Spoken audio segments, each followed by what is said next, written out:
نبی کریم صلی اللہ تعالی علیہ وسلم فرماتے ہیں کوئی انسان قیامت کے میدان سے اس وقت تک اپنا پیر نہیں ہٹا سکتا جب تک 5 سوالات اس سے نہ کر لیے جائیں۔ 5 سوالات میں سب سے پہلا سوال کیا ہوگا؟ اللہ تعالیٰ یہ پوچھے گا کہ میں نے تجھے جوانی دی، تو نے کہاں کہاں خرچہ کیا؟ حاسبوا قبل ان تحاسبوا، یہ فرمایا گیا ہے کہ اپنا حساب تم خود کر لو اس سے پہلے کہ اللہ تمہارا حساب لے لے۔ ہمارے گزرے ہوئے سال کے اندر کتنے دھکے کھائے، کتنی ٹھوکریں کھائی، کیا کیا نقصانات اٹھائے۔ سب سے بڑی بات تو یہ ہے کہ ہم نے کتنی عبادتیں کی، کتنی ریاضتیں کی، کتنی نمازیں ہماری ضائع ہوئی۔ یہ اگر محاسبہ کر لے انسان تو شاید ہو سکتا ہے آنے والا نیا سال اس کا بہتر طریقے سے استقبال ہو سکے۔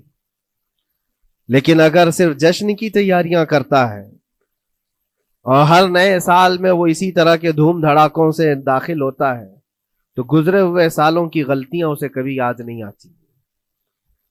اللہ تبارک و تعالیٰ قرآن پاک میں فرماتا ہے کہ تم سے ہر نعمت کے بارے میں پوچھا جائے گا، ہر نعمت کے بارے میں پوچھا جائے گا۔ حدیث پاک میں ہے، نبی کریم صلی اللہ تعالی علیہ وسلم فرماتے ہیں کوئی انسان قیامت کے میدان سے اس وقت تک اپنا پیر نہیں ہٹا سکتا جب تک 5 سوالات اس سے نہ کر لیے جائیں۔ 5 سوالات میں سب سے پہلا سوال کیا ہوگا؟ اللہ تعالیٰ یہ پوچھے گا کہ میں نے تجھے جوانی دی، تو نے کہاں کہاں خرچہ کیا؟ یہ پہلا سوال ہے۔ اور محدثین و مفسرین فرماتے ہیں کہ ایک سوال کے جواب میں بندے کو 500 سال بھی لگ سکتے ہیں۔ اپنی صرف جوانی کا حساب دیتے دیتے کسی کو 500 سال، کسی کو 700 سال لگ جاتے ہیں۔ باقی کے جو 4 سوالات ہیں وہ بعد میں ہیں۔ اللہ نے صحت عطا کی تو اس کا استعمال کیسے کیا، دولت عطا کی تو اس کا استعمال کہاں کیا۔ صرف جوانی کا جواب دینے میں جب 500 سال لگ جاتے ہیں تو پوری زندگی کا حساب کیا دے پائے گا؟ اسی لیے میرے عزیزوں، جس کے پاس آج جوانی ہے یا گزر چکی ہے وہ غنیمت جانے، ایک ایک لمحے کو غنیمت جانے۔ اور ایک حدیث پاک میں آپ کو بتاتا ہوں، اللہ کے حبیب صلی اللہ تعالی علیہ وسلم فرماتے ہیں 5 چیزوں کو 5 چیزوں سے پہلے غنیمت جانو۔ اس میں سے 2-3 میں ذکر کرتا ہوں۔ حضور پاک صلی اللہ تعالی علیہ وسلم فرماتے ہیں اپنی صحت کو غنیمت جانو بیمار ہونے سے پہلے۔ آج صحت مند ہو تو اس کی قدر کرو بیمار ہونے سے پہلے۔ ہاتھ نہیں ٹوٹا ہے ابھی، پاؤں نہیں ٹوٹا ہے، سر سلامت ہے، سوچنے کی طاقت ہے، زبان سلامت ہے۔ اپنی صحت کو غنیمت جانو اور ہر دن اللہ کا شکر ادا کرو کہ مولا میری طاقت اور میری حیثیت سے زیادہ تو نے مجھے عطا کیا ہے۔ اور اگر اپنی صحت کا خیال نہیں ہے، قدر نہیں ہے، تو جاؤ کبھی کسی کینسر ہاسپٹل میں جا کر کے دیکھو، کئی ایسے لوگ ہیں جو موت اور حیات کے بیچ لڑ رہے ہیں۔ کچھ تو ایسے ہیں جو روز موت کی تمنا کرتے ہیں لیکن موت بھی نہیں۔ مجھے یاد ہے آج تقریباً 8-9 سال ہو گئے ہوں گے، ایک کینسر ہاسپٹل میں ایک ادھیڑ عمر کے شخص سے ملاقات، میں تیمارداری کے لیے یا عیادت کے لیے جایا کرتا تھا۔ اس شخص نے بستر پر لیٹے لیٹے کہا اس کے گردن میں ایک ایسی عجیب قسم کی کینسر کی پھنسی تھی جس سے ہمیشہ خون اور پیپ رستا رہتا ہے، کافی دنوں سے ہاسپٹلائزڈ ہے۔ لیکن اس کی جو گڑ گڑاہٹ دیکھا اور ریکویسٹ میں نے سنا، کہا کہ حضرت صرف اتنی دعا کر دے کہ میرا سر اٹھے اور میں سجدہ کر سکوں، اس لیے کہ جوانی میں نے سجدے نہیں کی، اللہ کے عبادت نہیں کی، اور آج شدت سے خواہش ہوتی ہے کہ میں عبادت کروں یا سجدہ کروں، لیکن سر اٹھاتا ہوں تو یہاں سے پیپ اور خون شروع ہو جاتا ہے، اب وہ طاقت نہیں ہے۔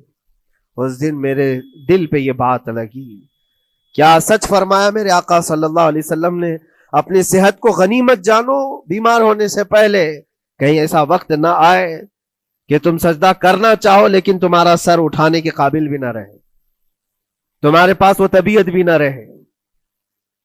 ایک یہ تو پہلی چیز ہے۔ دوسری چیز، نبی مکرم صلی اللہ علیہ وسلم ارشاد فرماتے ہیں کہ تم اپنی جوانی کو غنیمت جانو بڑھاپا آنے سے پہلے. جوانی کو غنیمت جانو بڑھاپا آنے سے پہلے.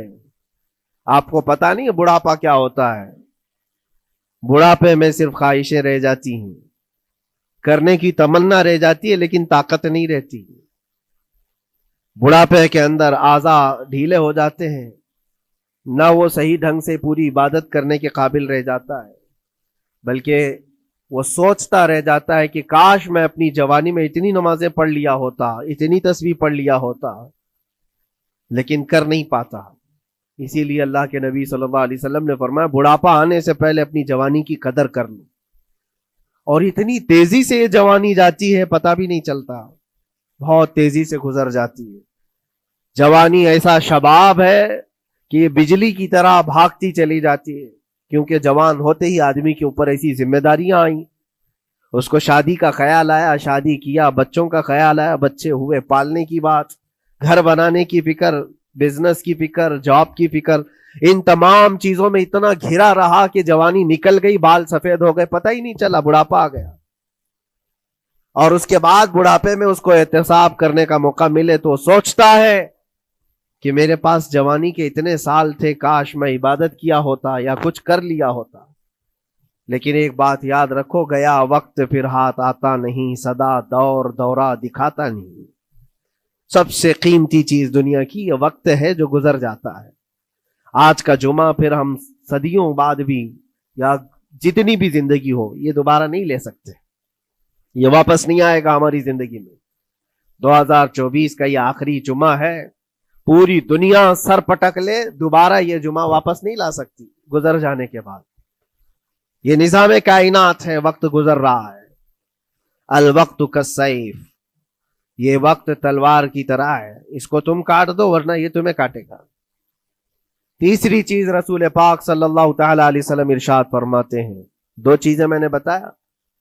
پہلی یہ کہ صحت کو اپنی قدر کرو, غنیمت جانو بیمار ہونے سے پہلے. دوسری چیز ہے اپنی جوانی کی قدر کرو بڑھاپا آنے سے پہلے.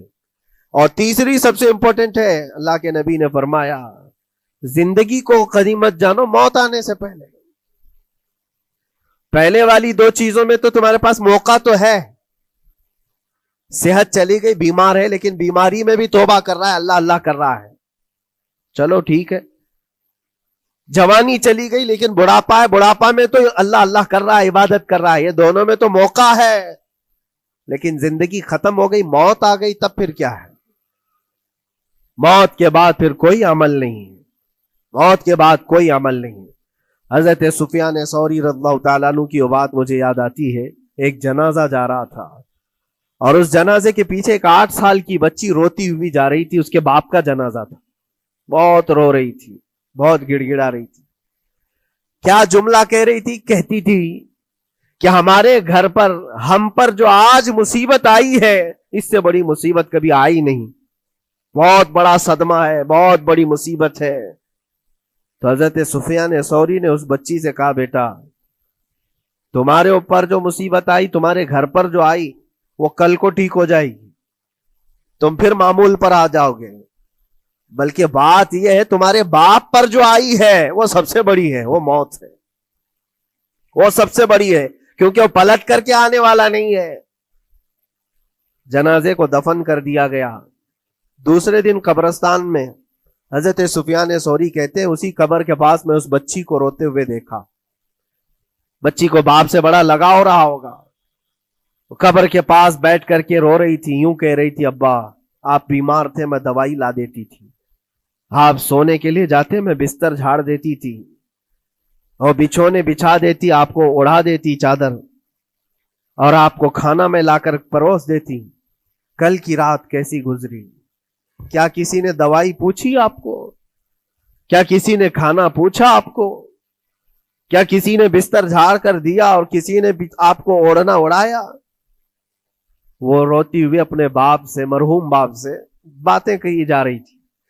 حضرت سفیان ثوری اٹھاتے اور کہتے ہیں بیٹا یہ سوالات اب نہ کر اپنے باپ کو کہ کسی نے کھانا پوچھا, دوائی پوچھی, بستر بچھایا, نہیں.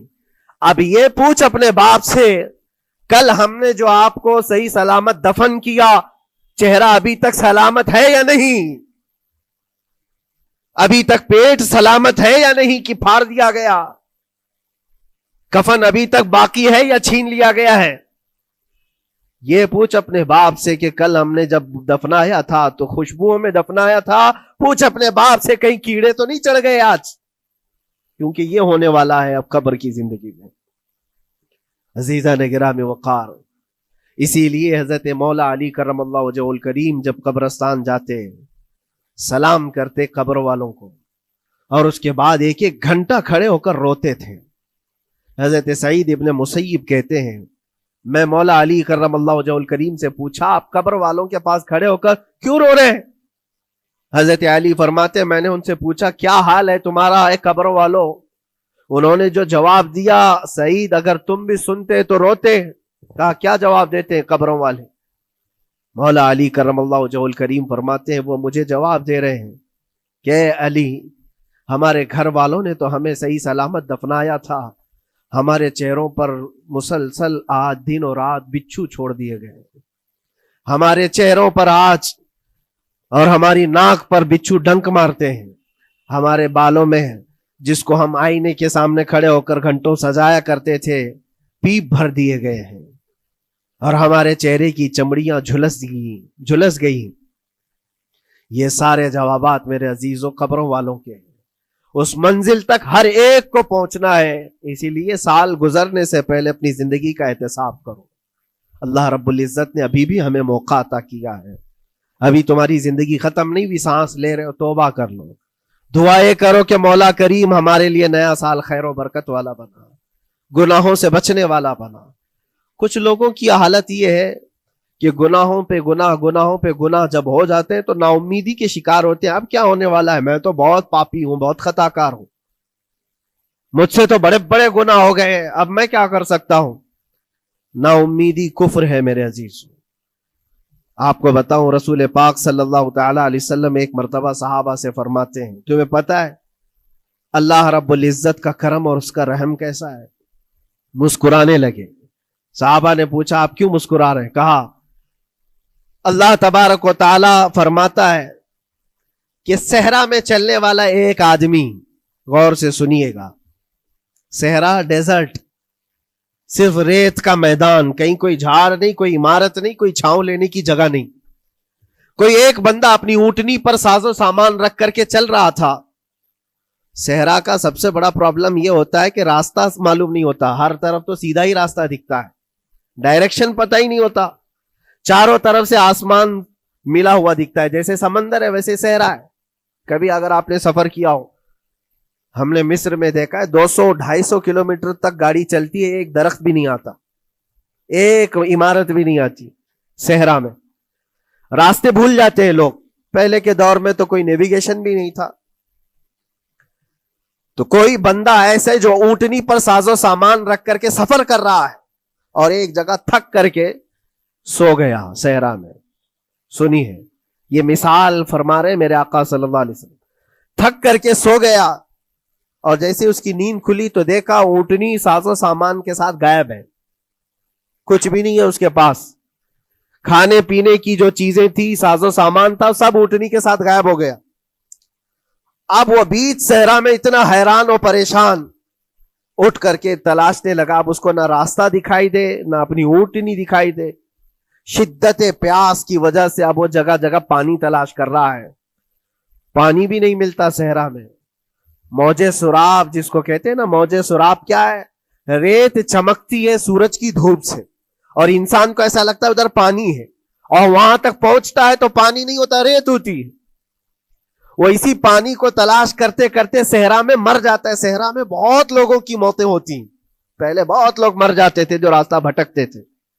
اب حدیث پاک میں فرمایا گیا وہ بندہ جس کی اونٹنی غائب ہو گئی، ساز و سامان بھی نہیں، ڈھونڈتا رہا پورا دن پوری رات، تھک ہار کر کے آزا جواب دے گئے.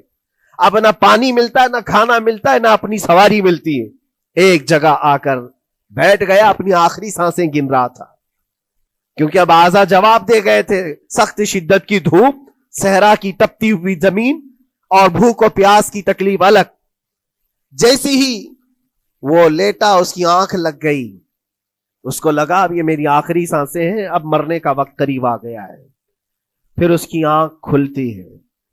آنکھ کھلتی ہے تو دیکھتا ہے اس کی اونٹنی ساز و سامان کے ساتھ پاس میں کھڑی ہے, کھانا بھی بھرا ہوا ہے, پانی بھی بھرا ہوا ہے, سب کچھ ہے. اب نبی پاک صلی اللہ تعالی علیہ وسلم صحابہ سے پوچھتے ہیں, عرب والے بہت اچھی طرح جانتے تھے صحرا کا سفر کیا ہوتا ہے. پوچھتے ہیں اے میرے صحابہ بتاؤ اس بندے کو اپنی گمشدہ اونٹنی ملنے کا کتنا اچھا لگ رہا ہوگا, کتنی اس کو خوشی ہوئی ہوگی. صحابہ کہتے ہیں یا رسول اللہ صلی اللہ علیہ وسلم اس کی تو جان میں جان آ گئی, صحرا میں اپنی گمشدہ اونٹنی مل جائے, کھویا ہوا سامان, اپنی گمشدہ سواری اور پانی مل جائے, یہ تو حیات نو کی ایک بہت بڑی خوشخبری ہے اس کے لیے. حضور پاک صلی اللہ تعالی علیہ وسلم فرماتے ہیں سنو, یہ مثال میں نے بتایا, اسی طرح سے اگر کوئی بندہ گناہوں میں ڈوب گیا ہے, خطاؤں میں ڈوب گیا ہے, کثرت سے گناہ کرتا رہا, پھر تھک ہار کر کے ایک دن واپس آ گیا, اللہ کی بارگاہ میں سجدہ ریز ہو گیا, جھک گیا, تو اس گمشدہ اونٹنی کے ملنے سے اس صحرا نورد کو جتنی خوشی ہوئی تھی, اللہ کریم اس سے بھی زیادہ اپنے بندے کے واپس آنے پر خوش ہوتا ہے. اپنے بندے کے واپس آنے پر خوش ہوتا ہے رب تبارک و تعالی کہ میرا کھویا ہوا بندہ میرے دربار میں واپس آ گیا ہے. آج ہمارے پاس وقت ہے واپس پلٹنے کا. میرے عزیزو نا امید نہ ہو, ہمیں ہمارے جانے سے پہلے حساب کرنے کے لیے مولا نے وقت دیا ہے. پتا ہے آپ کو, یہ بھی میرے آقا صلی اللہ تعالی علیہ وسلم کی رحمت کاملہ ہے. رب تبارک و تعالیٰ سے آپ نے یہ دعا کر کے اپنی امت کے لیے اتنا وقت دلایا ہے کہ اللہ تبارک و تعالیٰ سے حضور صلی اللہ علیہ وسلم نے یوں عرض کیا کہ مولا میری امت کو توبہ کی مہلت دے, توفیق دے, مہلت دے. کہا کہ مرنے سے 1 سال پہلے تک؟ کہا نہیں, یہ بہت لمبا وقت ہے, پتا تو نہیں ہے مرنے سے 1 سال پہلے توبہ کرے گا, کب موت آنے والی معلوم نہیں. کہا مرنے سے مہینہ پہلے تک؟ کہا نہیں, یہ بھی وقت زیادہ ہے. کہا مرنے سے 1 دن پہلے کوئی توبہ کر لے تو معاف کر دیا جائے گا. نبی پاک صلی اللہ علیہ وسلم نے اللہ کی بارگاہ میں گڑ گڑاتے ہوئے کہا مولا 1 دن بھی بہت ہے, اور موقع دے دے میری امت کو, میری امت کو اور موقع مل جائے. رب تبارک و تعالیٰ نے 1 دن پہلے توبہ کرنے والے کو معاف کرنے کا وعدہ فرمایا, لیکن نبی رحمت صلی اللہ علیہ وسلم نے عرض کیا کہ مولا اور بھی کم کر دے. رب تعالیٰ فرماتا ہے موت کا جو گرگرا آتا ہے, یعنی جو ہچکی آتی ہے, فرشتے نظر آنے لگتے ہیں, رب تعالیٰ فرماتا ہے اس سے 1 منٹ پہلے بھی توبہ کر لے میں سب معاف کر دوں گا. یہ صرف رسول پاک کی اس امت کے لیے, اس امت کا خاصہ ہے. مرنے سے 1 منٹ پہلے بھی وہ آ جائے اللہ کی بارگاہ میں, مولا معاف فرما دے گا.